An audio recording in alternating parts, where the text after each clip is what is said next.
my left hip was diagnosed with lumbar stenosis.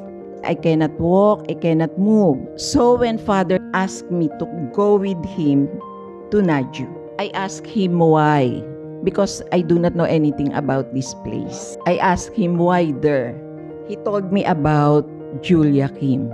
When Father told me that the Lord could heal through her, I said yes. That was my first time here, March 27 of 2024. But I was able to climb the Blessed Mountain during the Via Crucis, doing the 14 stations without pain, and it amazed me.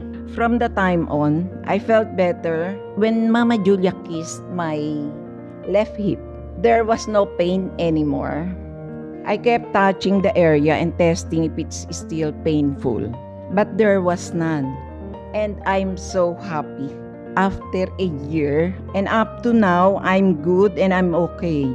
And I can wear my high heels. I am so thankful and blessed that our Lord, through the intercession of Our Lady of Naju, healed me. It was through Julia Kim that this happened, granting me a lifetime of healing with no more worries.